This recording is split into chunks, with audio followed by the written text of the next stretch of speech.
Hi, everybody. We're on Jolt Radio. Download the app, Jolt Radio. Share it with your friends. It's going to be a good one. Jennifer Grace. What's up? Val Silidker. Power Hour. Power Hour, baby. Yes. All right. Got your headset on.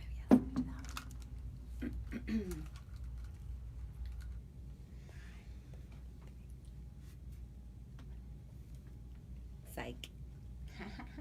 Do over. Do over. Did we press start on my video camera? Yes. Okay. Hey. It's all happening. Share. Sharing is caring. So we're ready to fire off now. All right.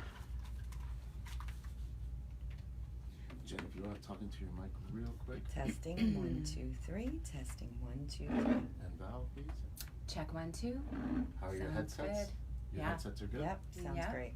All right, sounds lovely. Okay, so 3, 2, and you guys are going to lose audio for just a second until I finish with the intro. So 3, 2, and 1.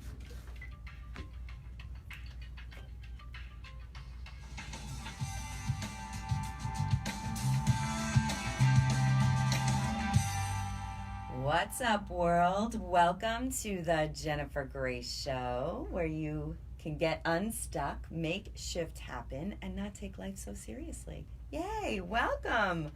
I have Val Silidker in the house. Nailed Yes, amazing. And so Val, not only is she a dear friend of mine, we've been working and playing together for like a decade now. She is also a psychosynthesis life coach, and we're going to get into what that exactly means.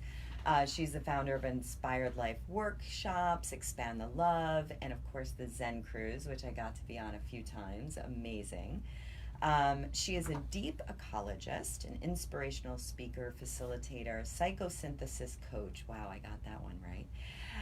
As well as a transformational event producer who has been building community and empowering individuals and groups both nationally and internationally for over 15 years. Welcome to the show, Val. Thank you, Jen. And if that's not enough, I have to talk about psychospiritual coaching, because this is the last few years been a real focus. It's Yes. Like, diving into this beautiful work. Yay. Well, Yeah. I can't wait to Thank you. learn more about that. I'm so excited to be with you again. I know. We've played like for a while. Were you on my Hay House show as well? Yep, you were on my Hay House show twice, and then we did the other Jennifer Grace web series, and we did our parody. Parodies. Yeah, you guys got to check out on YouTube our Tinder for couple skits. It's hilarious. Awesome. Yeah. And so yes, to me, when I think of Val, I think of community, you know, and you've done an incredible job over the last 15 years of pulling our community together from, you know, Miami through Palm Beach and on the outskirts, and really having these amazing gatherings. I remember the very first time I met you, we were on the ocean, and there was a meditation for the ocean. There was a beach cleanup. I can't remember all the details, but you were running around with your clipboard. You were taking names, you were organizing, and I was like, wow, who is this woman?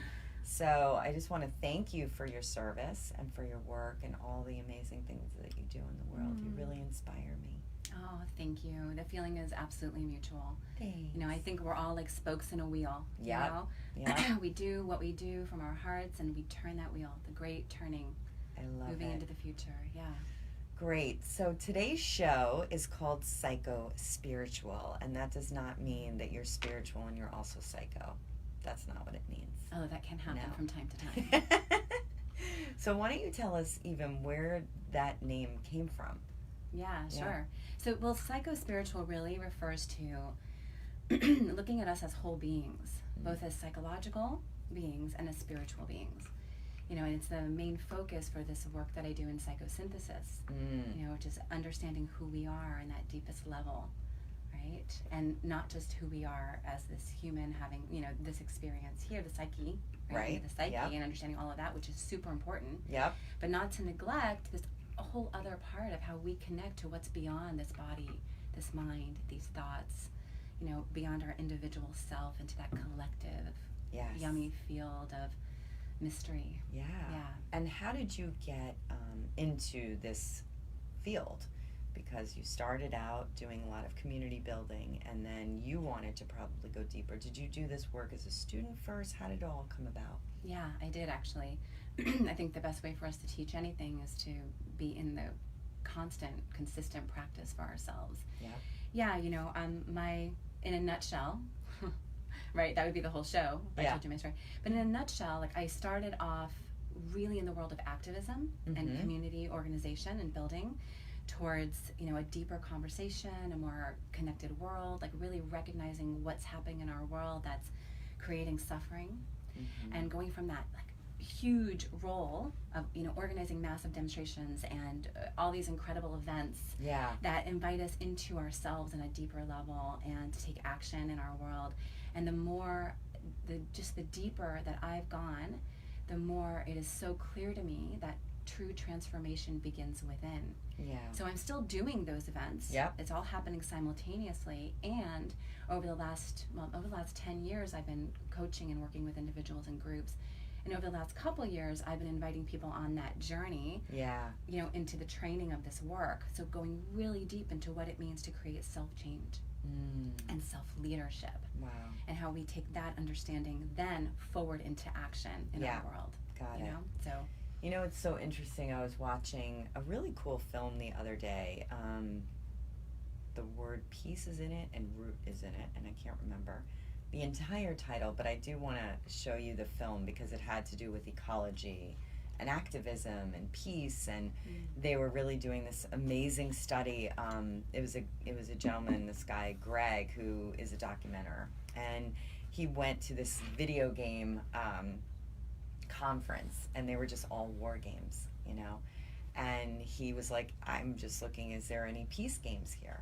You know, it was really interesting. And then just looking, he was going back in his comic books where he grew up, you know, and just looking at all the violence and all the war and everything that we are, what's the word? Given conditioning, yes, exactly, constantly shaping us. And then it was interesting. Deepak was interviewed for this film, and he was speaking about. He goes, he finds it very ironic that a lot of peace activists are angry. Right, and so this interesting part of activism, right, when it's fueled by anger and frustration. And like, how do you be a peace activist and do it peacefully, right? I would love to speak to that for a second. Yeah, I would love you to, because that was like my biggest thing in the film. I was like, wow, you know, like, oh my gosh. And this is the center point of my own journey, because starting off in my early 20s, like over 2 decades ago, I realized, like, when all of a sudden you wake up to what's happening in our world in a way that you haven't thought about before, a lot of emotions rise up. You know, it's frustrating. You're angry at yourself. You're angry at the world. There's a lot of emotions, and so I found myself, you know, as just naturally a leader. That's just part of me. So I was already organizing demonstrations, you know, and doing these things. And I saw a lot of people out there like yelling and screaming, "How can you do this? How can you?" And it's like, whoo, right away, like my body just was like cringing. This is not how we create conversation. Right. Dialogue. And so dialogue, conversation, communication, it has to be an invitation that comes from love. And so it's not so much trying to, you know, put people in a state of fear or scare them away or make them feel guilty. It's about inviting them to fall in love with life, to fall in love with themselves and what's possible and the potential for unity and living in a peaceful way. Yeah. So we can be angry and have that righteous anger and understand that underneath it is our passion for justice. Right. And we can feel the grief of the loss of what's happening around our world or in our personal lives. Yeah. And understand that underneath that is our love for life. And so underneath those emotions, if we don't go deep enough into ourselves, right, this work brings us in, because it brings us ultimately to the space of love and awareness, and then we act from that space. Yeah. And that's true activism. Yes. Because otherwise we're feeding into the duality, we're feeding into this idea of illusion of separation, rather than loving what feels like the opposition and inviting them into the space of love. Yeah. And I think dialoguing, you know, when it's all well and good when you are looking at the other side and you're looking at it in a stereotypical way and you're just kind of identifying with these two sides. But what I think the greatest shifts happen is when dialogue happens between these groups. And my mother's an activist. I don't know if you know that about her. She was in the women's rights. Her and Gloria Steinem started 5 women's centers, you know, in the 70s. And then she did a lot of gay rights activism, and she actually went to Israel and she did a peace conference between the Israeli women and the Palestinian women.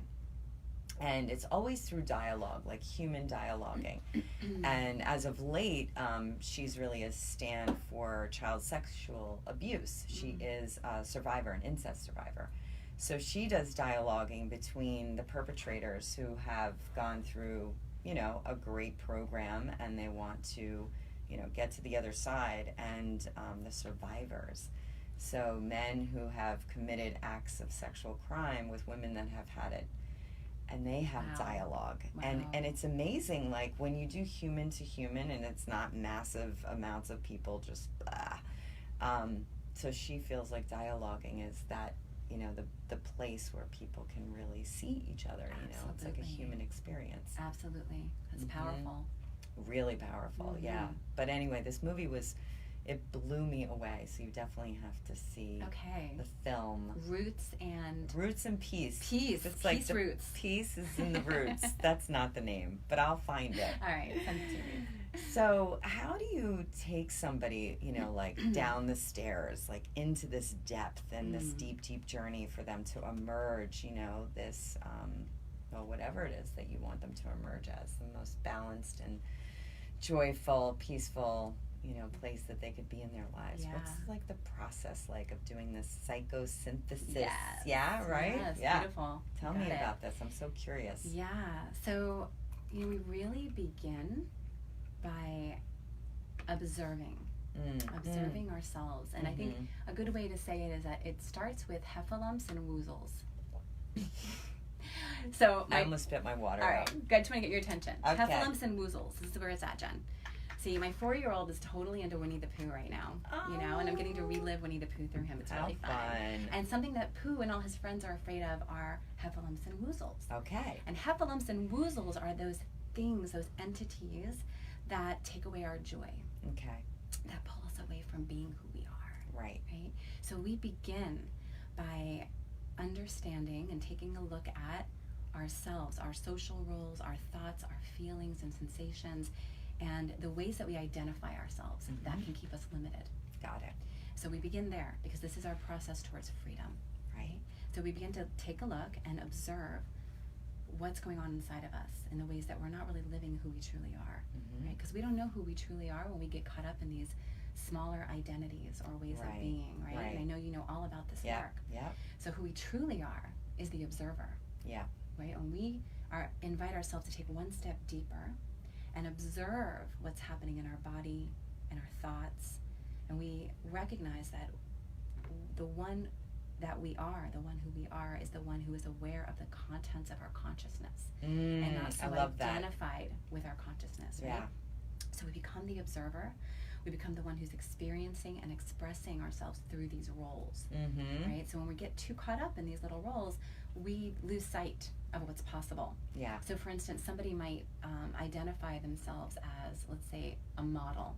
Okay, so their center point becomes, I'm a model, and it's all about beauty. It's all about how I look in the world and my physical appearance. And so they become limited by this identity. They don't have access to all the other possibilities of what they may be, or what's really aligned with who they are. Maybe they were shaped that way as a child, or their parents forced them into modeling. Who knows? Right. So they're living this world of a model, but as they get older and they begin to change and age and not get so much work, and then eventually they're not really working as a model anymore, they all of a sudden don't know who they are. They feel lost. Or another example could be a mother. I'm a mother, and your whole world revolves around that, which in one level is very beautiful and can be limiting. Yeah. What happens when your child is 18 and flies from the nest, and now you're left with, you didn't educate yourself, you didn't learn about things in the world because all you were identified with was the mother. Yep. So it's really important that we get to note how we identify ourselves, or how we limit ourselves through the ways we think or behave, right? Which is all related, right? Because our beliefs create our thoughts, right? And our thoughts create our emotions. There's that loop, that thought-feeling loop, and then we act from that space. So once we become more aware, we gain clarity. We step back into that role of the observer, and from this space, we become the director, right? We get to be the conductor of all these different identities and roles that are possible to play. Right. And we get to really become centered in who we are, which is ultimately awareness. Yep. Pure self-awareness, right? That is what we are in that deeper core. So we begin by observing, noticing all those woozles and heffalumps and things that are keeping us feeling small or not aligned or limited. Yeah, and we notice it in our bodies too, because whenever we feel like we're not in our pure, beautiful, graceful state, which is our natural state, when we move into some kind of suffering state, immediately we're told that whatever's going on is not in alignment. Whatever's going on is too small. Whatever's going on isn't true. So we kind of we got to pay attention to our bodies. And once we notice, right, we start noticing these limiting ideas, these limited roles, then we get to step into that space where we can now embrace them. Yeah. So we don't want to give death to anything. We want to really get what it is. We want to embrace what it is. We want to find the gifts that are inside these experiences, these lessons, these roles. Yep. Notice how to use them powerfully, because we're still going to be the mother. Of course. We might still work as a model. Right. But we're not only identified with that. Yeah. Right? Now we get to play as the mother and play as that. And then we can step back into ourselves, deeper into ourselves, and also be this and this and that, and really start identifying what's there. Yeah. So we accept and embrace ourselves unconditionally. Right? And it doesn't mean we have to agree with everything we're thinking or doing. Right. As a matter of fact, we can totally disagree with it, which is the point of stepping into ourselves and saying, woo, that's not working for me. Right. So now we can actually begin to shift things, right? And how do you do you don't need to go into it totally, but do you do practical exercises to identify these different personas? Absolutely. So what we call them sub-personalities. Okay. Right? When we take on these different roles that are not who we are. And I like this idea so much because it's not just like I have this limiting belief and it's all here. We get to actually take a step deeper, so we create this sort of view point where we can now say, well, here's a sub-personality, here's another one, and some of them are working for me, some of them aren't. Yeah. So who is the one that thinks I can't speak in public? Who is the one that thinks you're not creative? Yeah. Right? Oh, there's this one in me that's the non-creative, you know? But really, if I tune back into myself, I'm connected to ultimate creativity of the universe, because that's what I am. Right. And if I allow myself, it will flow through me in some way. It may not look like drawing, but there's creativity that can be expressed. Yeah. And if we feel like we're not creative and we live that sub-personality, we limit our access to ultimate creativity. Yeah. So for example, we get to do, there's a disidentification exercise that I won't take you through it today, but it's really cool, and it allows us to notice that we have a body and appreciate our body, and we are more than our body. Right. We have these thoughts, and we can appreciate our ability to think deeply and all this, and we are not our thoughts. Yeah. And we have these emotions and our ability to feel deeply with the world, and they're fleeting, they come and go, and so we are not our thoughts, right? And it brings us back into ourself. Who are we then? And we are the center of pure self-consciousness. Right. And this is this dance that we get to do, and it's not like we cleared them all up and we're done. It's a life work of identifying, disidentifying. Yeah. We disidentify to come into our deeper self. Yeah.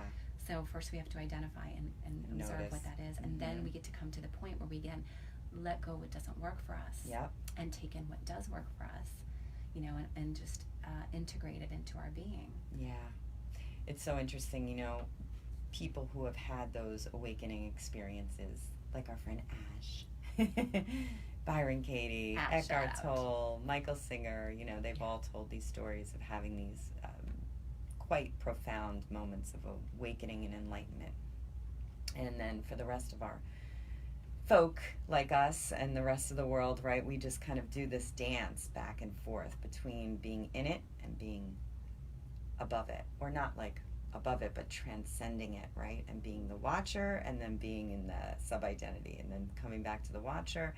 And what I've noticed on my own path of transformation is you know, that bounce back time is quicker. Mm. And then I'm mostly in self-awareness, even when the stuff is going on and the reaction is coming up. I'm very aware that I am reacting. Absolutely. You know, like Yes. at all times I am aware, right? Now, how fast can I let go Yeah. and soften and come back to the truth of who I am, which is an infinite being living in a finite world. You know, and I think that's the work, is being in a constant state of remembering who you are. And this work gets you, you know, to do that first and foremost, just to like separate, well, wait a minute, so this is not who I am, and this is not who I am, and this is who I am. And then we go into forgetfulness, which is why we teach and practice mindfulness. Absolutely. Right? Just this remembrance. So I love that process. You know, I do something different in CIJ, but similar. It's the same come from.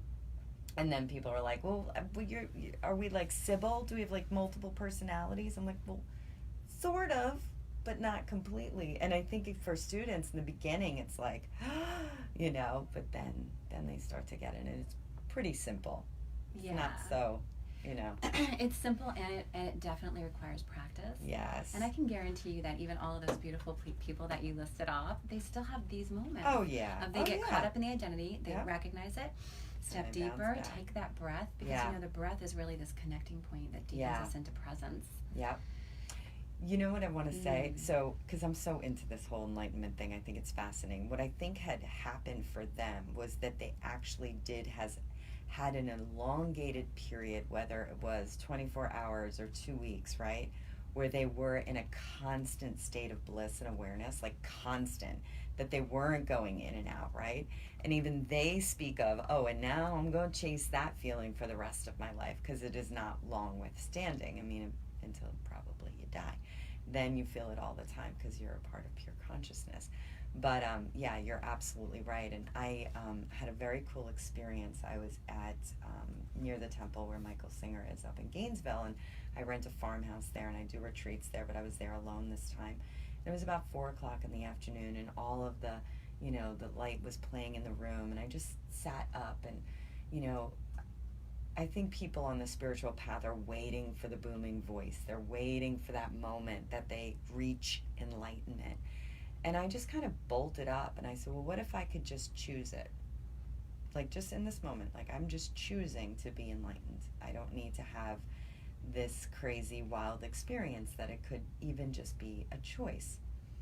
And then I downloaded my third book, because my second book is coming out. My third book, it's titled You Are Enlightened. The next page is So Am I. The next page is We Both Just Forgot. The next page is The End. Yep.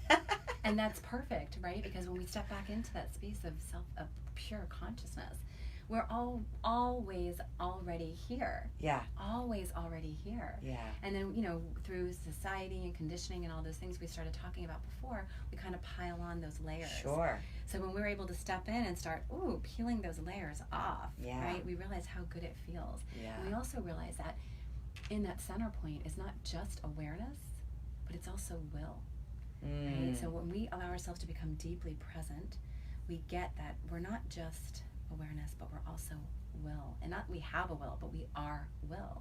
The ability to act on what we become aware of in Right. ourselves, right? Because it's not enough to just be passive observers. Mm-mm. Like, okay, well, there it is.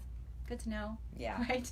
Now we got to take action and make choices Mm-hmm. that align with what we know we are. Yeah. You know, and that's a whole big, beautiful world of activating the will to be ourselves. Of course, I'm imagining that the clarity comes first, right? Of going through this disidentification process, right? Absolutely. And then before the will, I'm sure there's a period in the work that you do with people that getting in touch with that thing to be willful about. Yeah, Right? and that's the whole awareness process, Yeah. right? So when we sink into our space of awareness, like we really start to get who we are in this deepest level. We get to tune into our deeper calling, our deeper purpose, right? That unique thing that is ours, that's planted in the seed of us, Yeah. that we can then start to nurture and grow, right? Mm-hmm. When we notice that we move into a suffering state and we bring ourselves back into that beautiful state, then we know, okay, now the choices we make can be aligned with this. Yeah. And we can feel a difference. Like, we have all of these ways to tune in through our bodies and our intuition and, you know, the emotional guidance system that tells us here we are, right? So this is where the clarity takes place. You know, where we really get clear about what it is we want to create for ourselves. What is that next step that is in alignment? You know, where we can get that courage to leave the job that doesn't fulfill us. Or the relationship that's really not, where we feel stuck. You know, all of those things. So it's coming into that space of awareness and will. Awareness and will. And that then moves us into our power. Because once we get who we are on that level, then we get to activate the power of authenticity and the freedom to express ourselves exactly as we are, who we are, without expectations from society or the should and shouldn'ts of what we're supposed to be. Right now we get to actually align, and there's no greater power in the world than being ourselves. That's the greatest power, because you are completely unique. There's no one that can do what you do the way you do it. There's no one that can do what I do the way I do it. With my DNA and my experiences and my heartbreaks and my joys and my skill sets and all of this that makes us who we are. When we activate that, we're totally in our power. Right? We get to be in will. We get to constantly move through that. And the cool thing is, like, we notice our will. We notice it as a calling towards something deeper.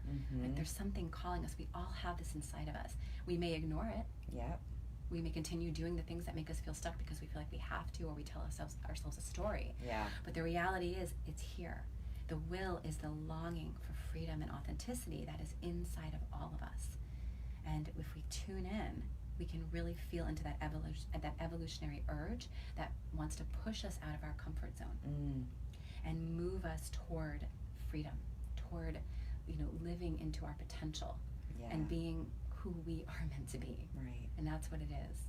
And it's so funny, like, so many people just need a permission slip to do that. Like, you have my permission, you don't need it. But here's your permission slip that you get to be exactly who you are, and it's perfectly awesome. It's so important that we give ourselves that permission, right? Because only we can. Like, and we'll go through a million workshops and be constant seekers, but we'll never get there until we give ourselves permission to be who we are and not worry what people think about us. I know we do it to a certain point. We do it on this human journey, but how can we go deeper and express ourselves fully and freely as we are? You know, who we are and our actual identity is really shaped by our conscious and unconscious choices. So what if our choices become conscious? How does that shift our identity? Then we actually get to shape ourselves, like really get to create the person that we want to be. And that's ultimate power, right? Totally. That's the beauty. And do you do this work mostly one-on-one, or are you able to do this in a group process as well? I do both. I work with groups, I work with individuals, and I have a 9-month coach training program where we do this work on ourselves. Cool. You can't hold the space unless you're doing it. So if they're learning all of this, they're going really deep into the practice of it, and then they're also learning how to be guides for others around these processes. And there's obviously much more than we can possibly cover in this hour today. You know, but there's so many beautiful ways in. There's so many incredible tools, and by no means is it limited to this particular type of work. There's a million ways that we can become deeply aware, that we can activate our will, that we can align ourselves with who we are, that we can understand how to transform our limiting beliefs, these limiting ideas of who we are, and make a new choice that brings us into that beautiful state, and from that space then go back and look for all the evidence that supports it, that we filtered out before because we weren't looking for it. Right? So when we get into that space of activation, we get to get into the space then of creation. I love that. So I know that you're going to share with everybody one of the processes, right? A deep meditation experience with everybody so that they can have a powerful kind of taste of what you do. And so we're going to take a little musical break right now, and when we come back, we're going to go through a very wonderful experience with Val. So just stay tuned. We'll be right back.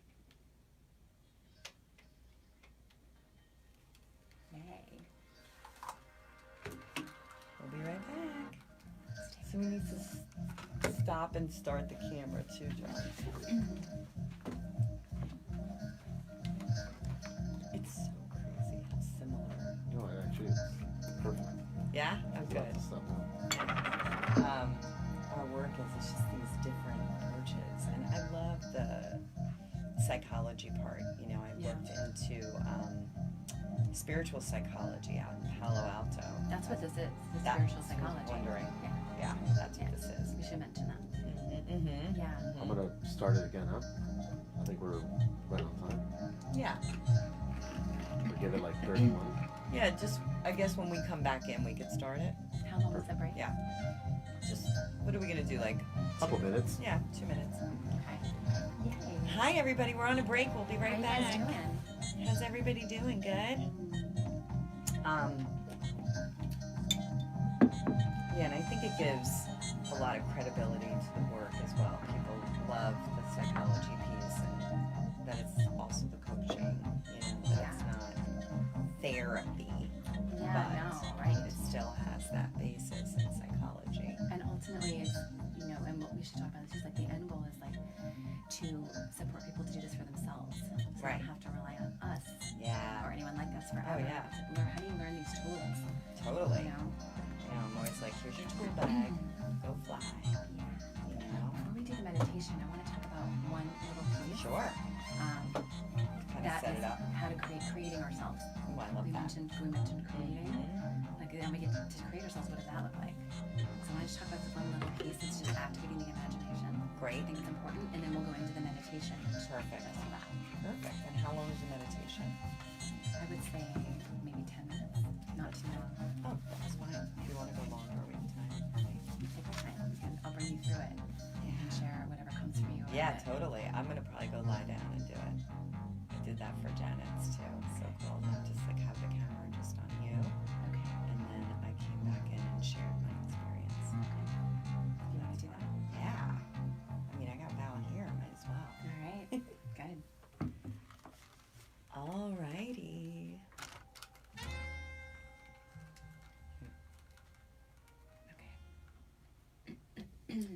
All right, welcome back, everybody. This is the Jennifer Grace Show, and we are about to launch into a very cool experience. But before we do, Val, tell me more about this creating ourselves, this space of really coming home to who we are and then reinventing, recreating ourselves. Right. Yeah. Beautiful.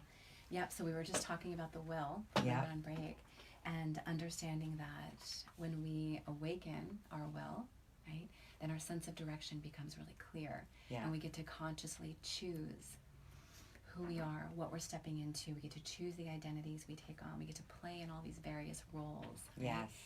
And so this is where we get to actually create ourselves. And so the will plus activating our imagination equals everything we want, our goals, Yeah. right? Who we want to be. So the imagination begins to play a very big role here. Okay.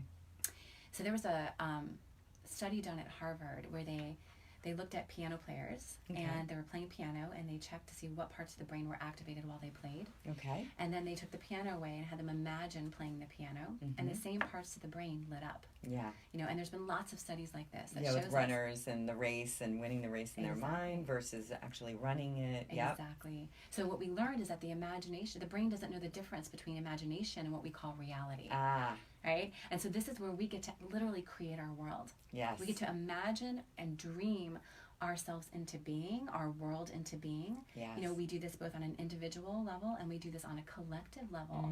Like if we were talking about those war games. Yeah. So we have this dream that many people are stuck in, which leads to this dystopian, post-apocalyptic world like we see in Right. sci-fi, right? There's this dream that we can literally see our world living into. Yeah.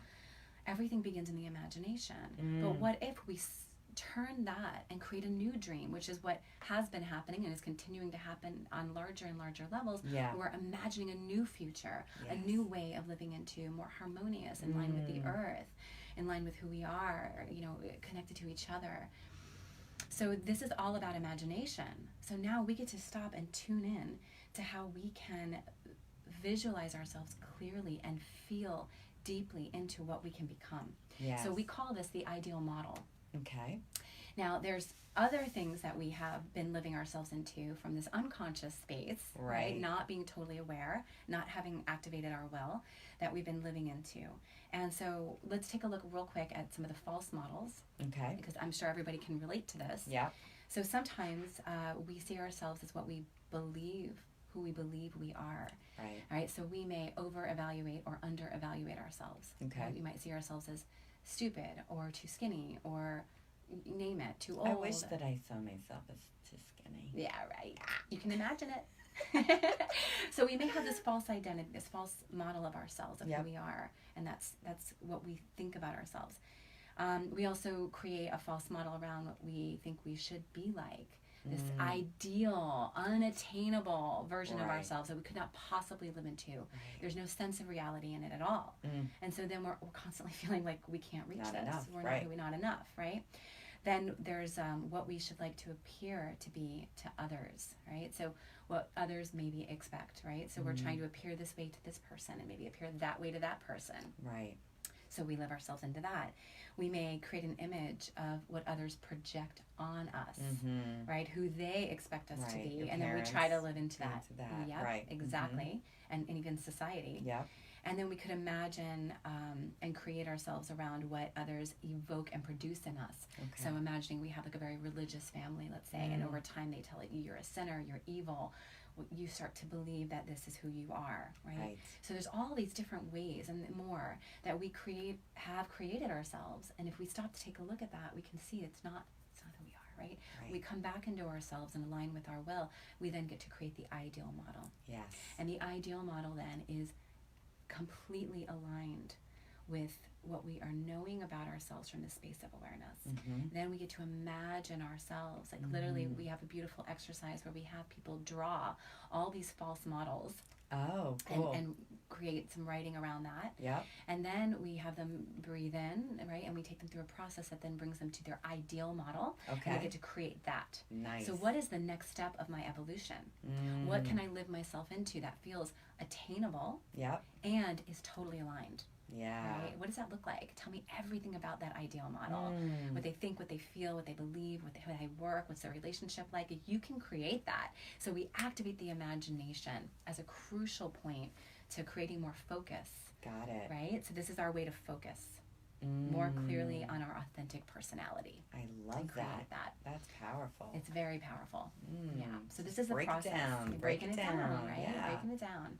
We're disidentifying from those identities. Yep. We're coming into a deeper space of presence. We're activating our will right. and aligning with who we are and feeling and hearing that calling to live authentically. Yeah. And then we get to create from that space. I just saw it like all in these white big pieces of paper, just like all these false, it's the map. You know, all the identities and all Yeah. the false models and like just all it is like then just rip it all up and just new fresh white paper and yes. Here's my ideal model. And you can literally rip them all up. Yeah. You can literally burn them to Yeah. ashes and release them. Yeah. You know, and that's like we get to choose. So powerful. And then you're in the driver's seat, you know, because right. then you're at the power of choice in every moment, you know. You get to choose, like, no, this is not who I am. And over time, we create new habits, right? Because we do Sure. get stuck in these habits of belief and habits of action that keep us stuck and emotional responses and reactions. When we get to choose, right, our beliefs are really decisions. Yeah. Right? So we get to create new belief structures, new thoughts that are connected to that, right? New emotional responses to those thoughts, new actions, and therefore new results.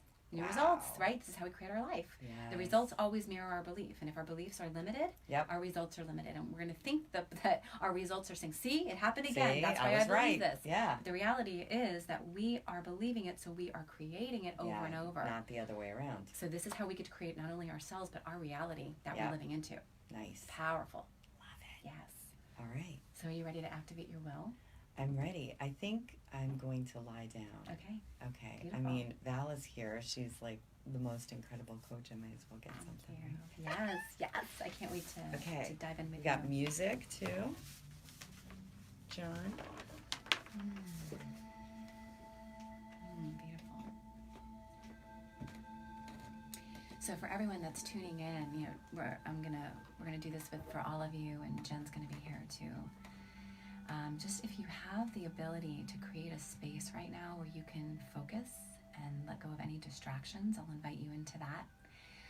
If you can't do that at the moment, just follow along and then come back to the recording and do this for yourself, because it's a very powerful journey. So first I want to invite you to think about some of the main purposes in your life. So as we tune in and become more aware, we also get to tune into what we're called for in this world, and the purpose that we want to live into. And they can also be smaller purposes, you know, things we want to accomplish in our lives that are also aligned with who we are. So begin to think of all the most important purposes that come to your mind right now. They can be abstract or concrete.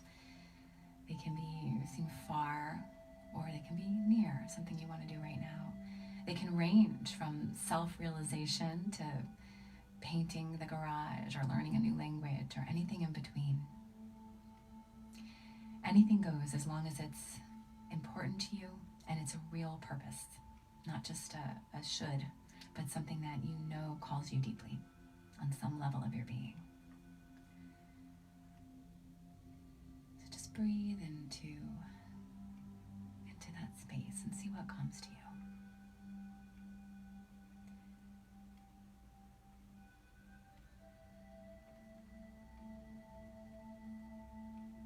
And as you notice these various things that are popping up in your mind, begin to focus on one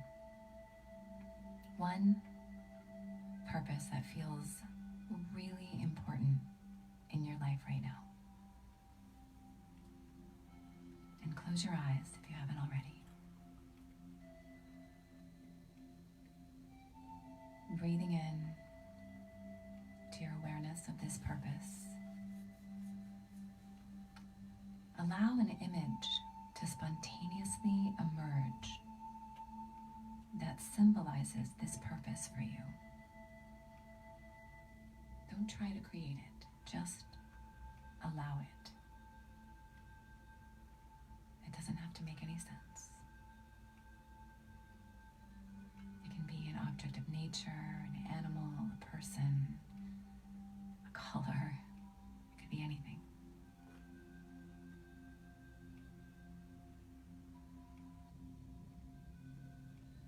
Now with your eyes still closed, with the symbol inside you, imagine that in front of you lies a long, straight, clear path reaching directly to the top of a mountain.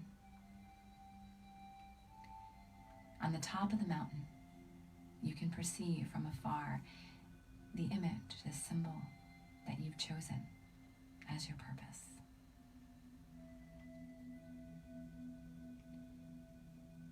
And slowly begin to walk on your path.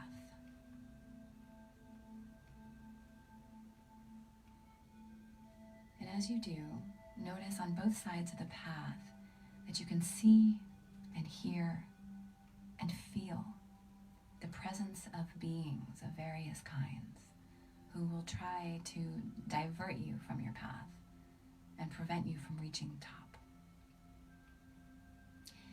They can do absolutely anything they want except for one thing. They cannot literally obstruct your path. Your path always remains straight and clear before you. Now these entities represent various situations or people, distractions, even inner states of your life, your thoughts, your emotions. And they have a great number of strategies that they use to try to divert you. They'll try to discourage you, seduce you.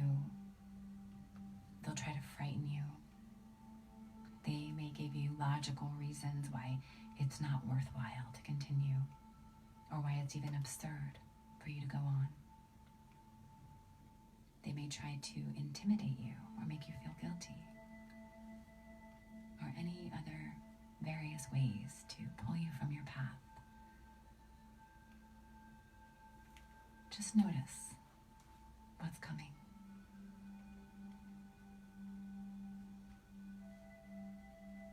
And as you continue to walk, experience yourself as clear, embodied will. And proceed on your path. Each step a clear choice. And as you do, take some time to understand the strategy of each of these entities. Feel its pull. You could even have an imaginary dialogue with an entity and then move on. And as you do this, continue to experience yourself as the willer. Take a few moments to do this now.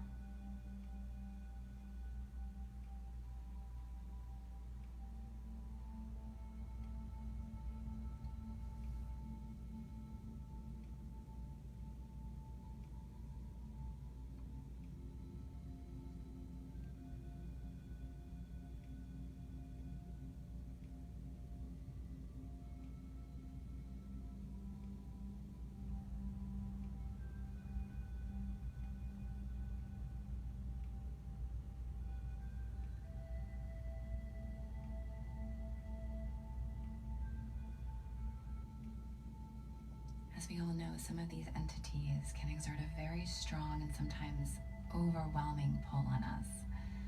And while they can divert us from our path, none of them can truly block it. None of them can actually enter in to that deep center, that space of awareness and will. It is only you who can choose to leave your path.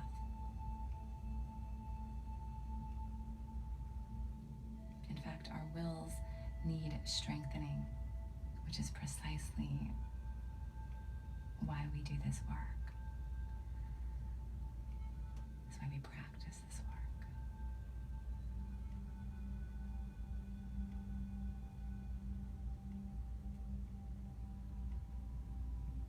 And as you continue to walk,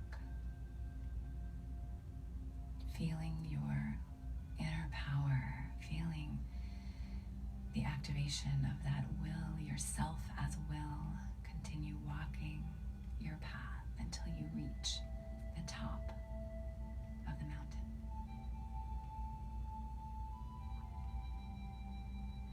And when you reach the top, face the image representing your purpose. And take a few moments to be present with this symbol. Notice how it feels to be there.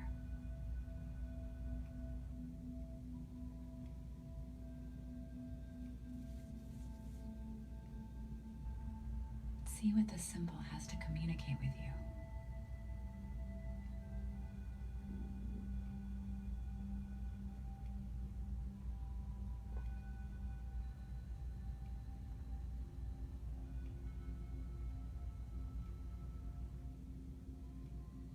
What is the message?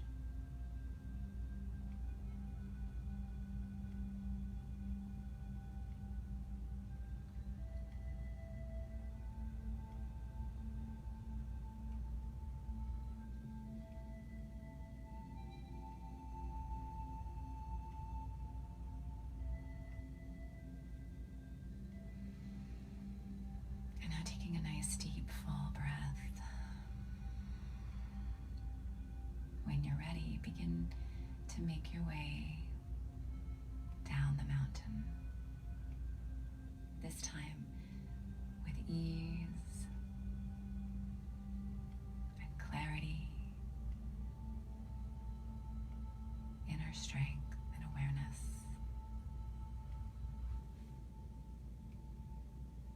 Notice how it feels now as you travel forward down the mountain to the place you began.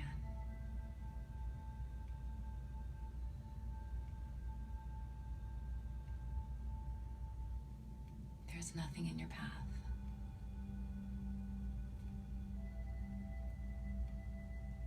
And when you arrive at the beginning, take a look at that path that you've just traveled. Notice how you feel.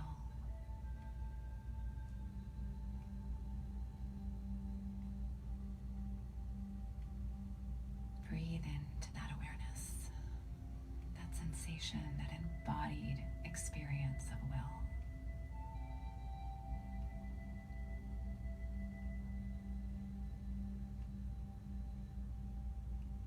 And know that at any time in your life, you have access to this because you are this. You are will. You get to make conscious choices about how to proceed, no matter what tries to pull you from your path.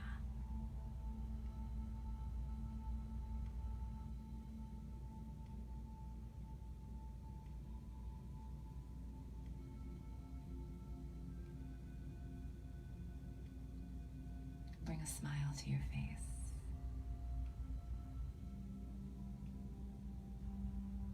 Knowing that you are a powerful creator. That everything is possible inside of you.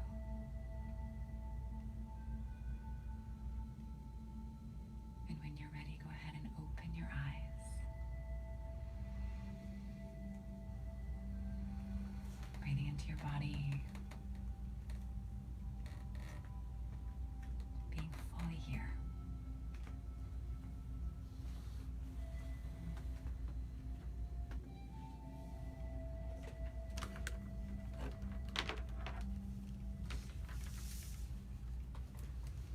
That was awesome.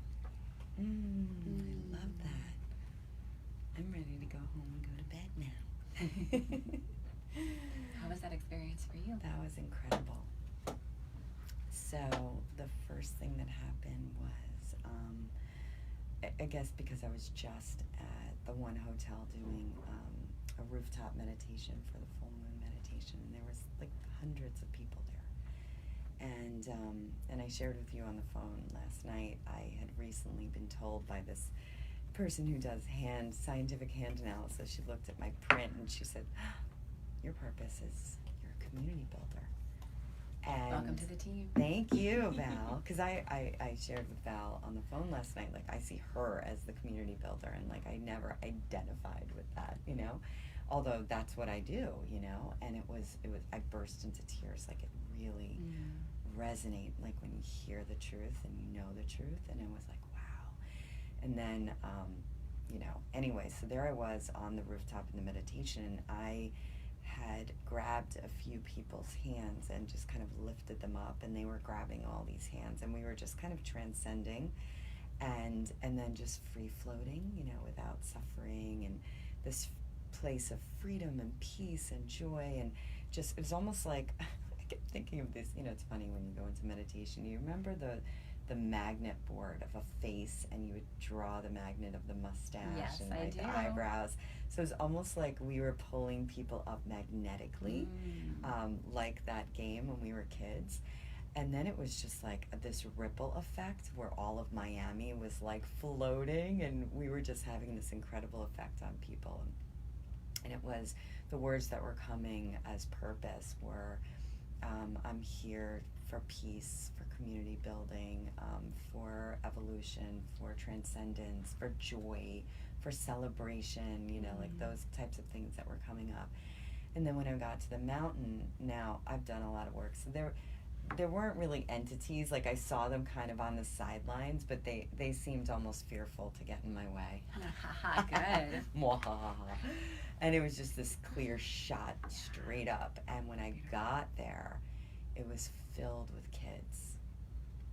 And in the middle, I'm gonna probably start to cry, there was like just like a schoolhouse, like an old schoolhouse, and I walked in, and you could just see like etchings on the desk, and it was as if like this it was time for this to be no longer, like this type of schooling, this type of learning where you're in a desk and you're in a square box and you're boxed in and shut in and your creativity isn't allowed out and who you truly are isn't, you know, acknowledged and celebrated. And it was just like, you know, this is, so we all the kids and me lifted up this old schoolhouse and threw it off the mountain. And then there was just this big celebration, and all these kids were in white, and obviously it probably comes down to, you know, the work that I do. We're now bringing it into the school systems. We just got the New York Department of Education welcomed in our program, and it's going to grow from here. So it's really exciting, but that felt like a deep purpose of mine, is to shift the education system worldwide. Just, you know, a small thing to take on. Little things. And you know what's so cool, Val? Like, I declared many years ago, maybe 4 or 5 years ago, that I wanted to change that I wanted to be a catalyst of change of our education system. And it was such a big beast that I just said, and I don't know how, and all I'm going to do is put my head down, and the first thing I did was redesign the training for kids, and the second thing I did was train people, and the third thing I did was completely let go. And it was my trainers that just have taken leadership and gotten it into, you know, the school systems. And it's just like, it's literally effortless. I'm not doing anything. Yeah. And I love that distinction of it's just being it and being the space for it. And yeah, there was some will and there was some doing, but now it's like, I don't have to do anything. And that's the beauty of it. It's like, once you have your spiritual vision, once you know what you are meant to do, you don't have to know the how. Yeah. You just have to get really clear on what you believe about yourself. Totally. You know, and what you want to create. Yeah. Everything else aligns. Like, the universe is meeting us there. Every step we take, the ground meets us, right? Yep. We just have to take those steps. Yeah, and get that clarity of what is it that we're committed to creating. And don't worry about when it's going to happen, and don't worry about how it's going to all down. Just focus on what it is that brings you alive, you know, and makes you excited every morning, you know. Yeah, and that's where we get to be the director of our lives. Yeah. Right? I like to say the conductor of the orchestra. Yeah. Of all of our personalities, of everything that's possible. And then on that deeper level, we get to tune in. Yeah. To it's so here, this is all the psyche that we're dancing in, right? Yeah. And we create alignment. When we create alignment, when we do the work and we practice and we allow our will to, you know, utilize our emotions and our thoughts, and everything becomes aligned, we create synthesis. Right. Psychosynthesis. Nice.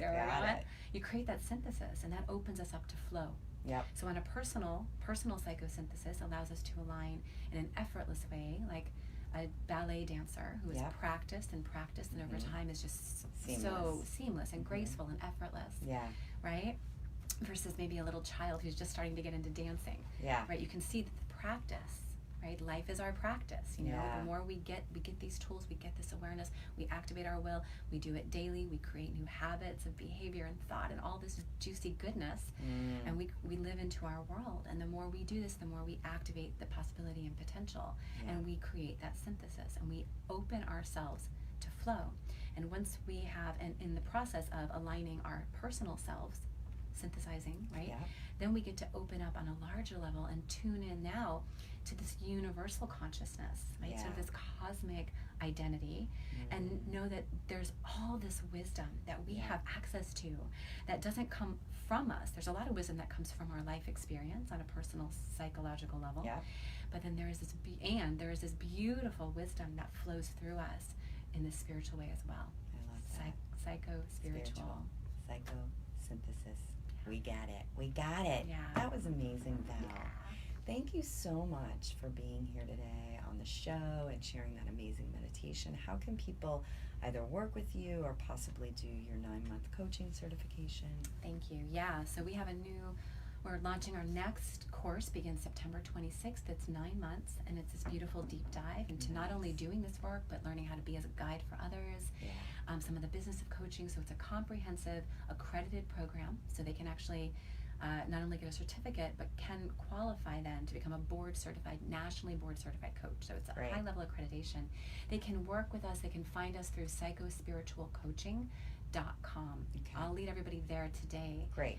Because there's just a lot of great info there. Awesome. Psychospiritualcoaching.com. I'm also at Beautiful. inspiredlifeworkshops.org. Yay. It's another way to reach me. Awesome. Yeah. And if anybody out there today is watching and listening and want to come to a workshop at the Standard Hotel, I'm going to be doing overcoming procrastination. Yes. And so you can just go to jennifergrace.com/events. I'm doing an event today there and a few more through September. So check out Val and I, and we can't wait to continue to serve you all and elevate and have fun at the same time. Thank you so much. Thank you, Val. Jen. This was Always so awesome. grateful to be in the conversation with you. Yes. Thanks, honey. No more Heffalumps. No, none. Bye, everybody. Have a great day. Awesome. Beautiful. It goes so fast. It goes like, so what are we gonna fast. talk about? What are we gonna do? Like, over. I know. That was beautiful. Nice. That was so fun to really that's good for me to hear too, so I can speak to it, for you. So happy you guys could tune in. Yay. We love you. Bye.